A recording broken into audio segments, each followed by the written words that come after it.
You must have formed quite a bond with Tom Hardy now, because you worked twice, I think, with him. Yeah, yeah. So talk about your relationship with him on this, and then going into the other movie as well. Well, we were actually approached by a director earlier, like 2 years before the drop came, our way. And it was something that neither one of us ended up doing, but we met a couple of times and we spoke, and we connected straight away.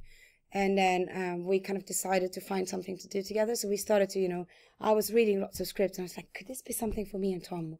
This might be something. And he was reading stuff, and we were texting, and I was filming Prometheus. I remember I was in Iceland, out in my trailer, out in nowhere, Skyping with him. And it was like, okay, we got to find something. He was like, yes, I'm reading the script now. So it was kind of something we were trying to find something. And then I read this before you were involved, and before they sent it to Tom.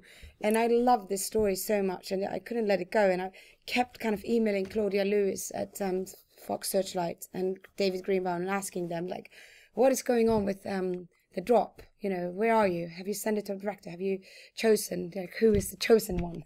And then they came to me and they sent me an email, and they said, we sent it to Michaël Roskam, who did Bullhead.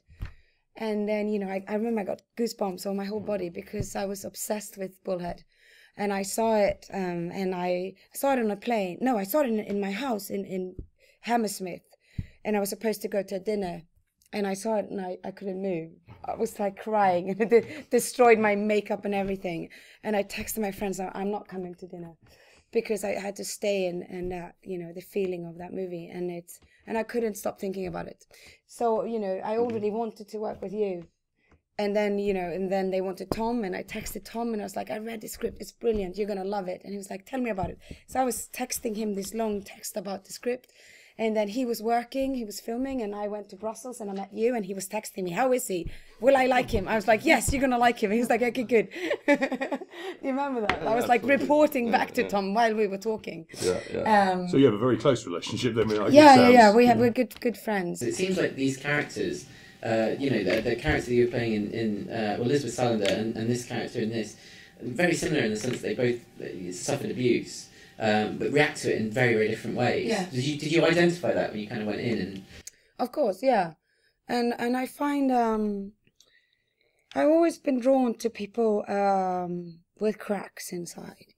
Something broken, but with the determination or the decision to not accept it, to fight against all odds, and no. This is like, I want more. I want more out of life. I want more for me. And Nadia's battle to free herself from the old demons and to try to heal is very inspiring and beautiful. I agree.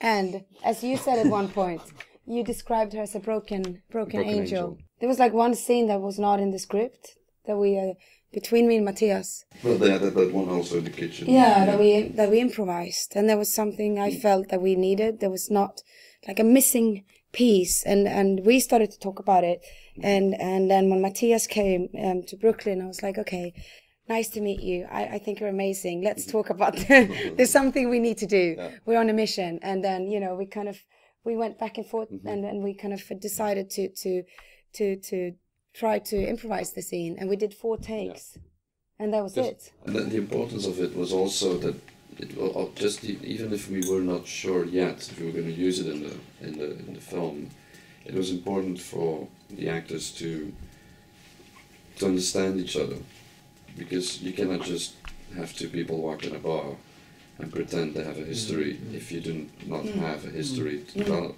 You cannot fake it. It needs to be real. So it's like a lot of investment and that scene was ideal to actually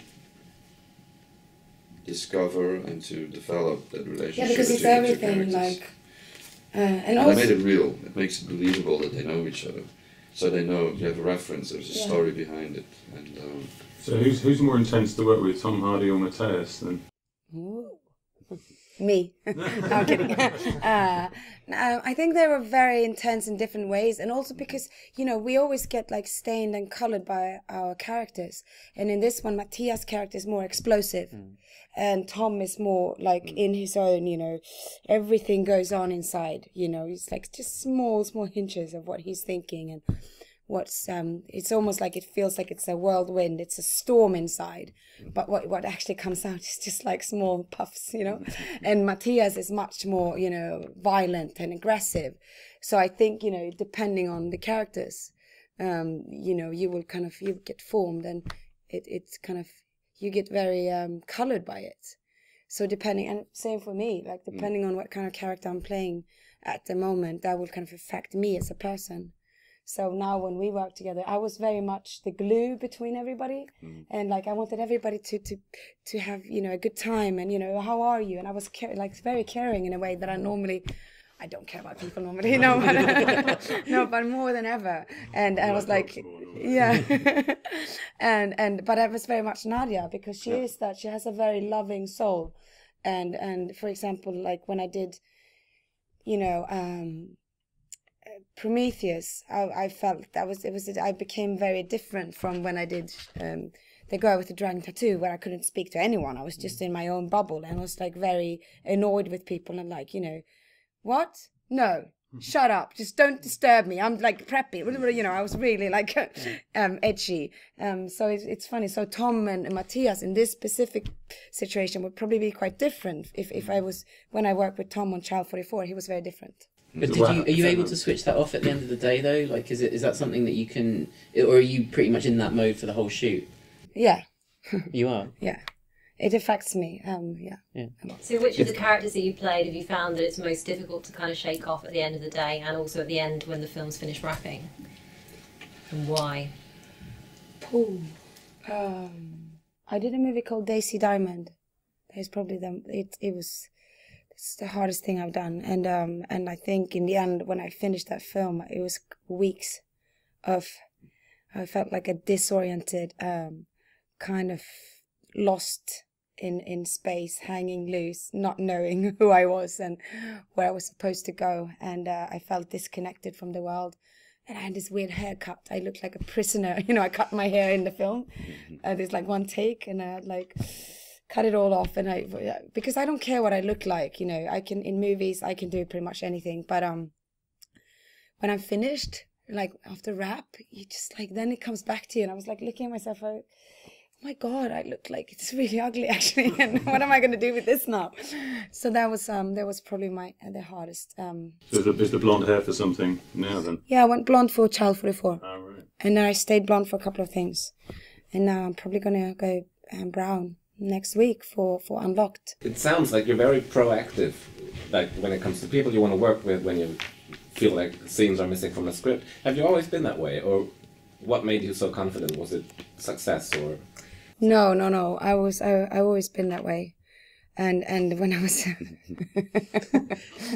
was 19, I remember I was in this play in Stockholm, and I was involved. I was, you know, the producers and everybody. There was an actor that fell out, and I came in and I had, you know, lots of great ideas, and they were like, "Who are you?" And like, but I'm in the play, you know, I'm one of the actors. And they're like, "You're 19. You didn't even go to drama school." You're like, "Yeah, you got a big part in this, but it doesn't allow you to come in with a list of actors that you want to work with."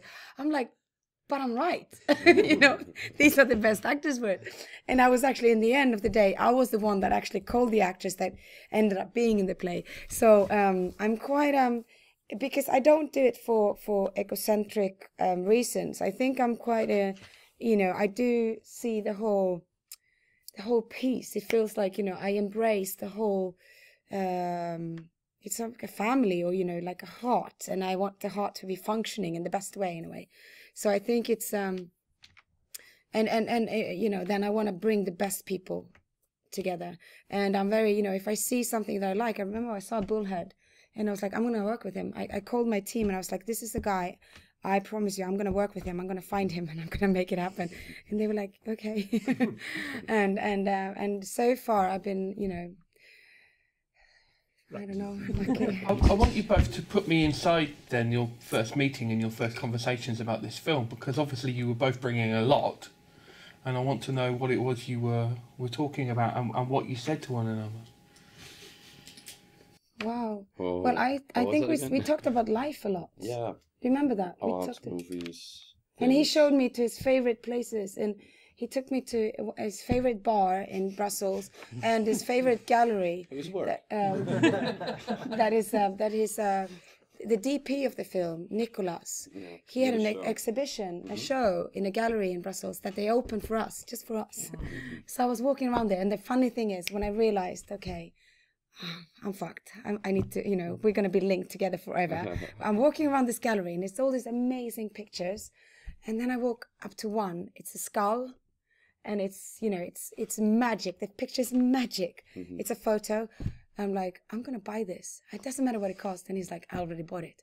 I'm like, I'm going to kill you now.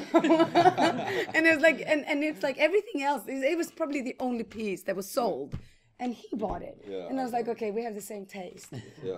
Is there anything specifically you can say about your conversations about Nadia, though? Or maybe just about the film? To talk specifically about characters, in the first meeting with someone, is like, I'd rather always wait with that a little bit and to just feel each other. Like, how do you see the world? First date thing. Yeah, it's a little bit of a first date. And like, we were two dysfunctional, weird creatures on a first strange date.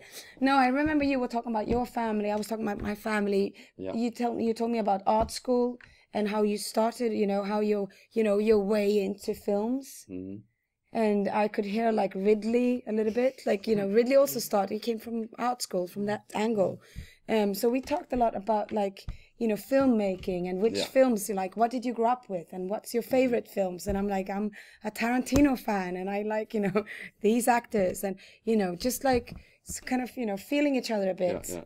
But we went straight kind of quite quickly into very serious stuff, talking about quite honest, serious things. You mentioned Ridley Scott there. I mean, how would you like to see that character Elizabeth Shaw develop in the sequel, Prometheus 2?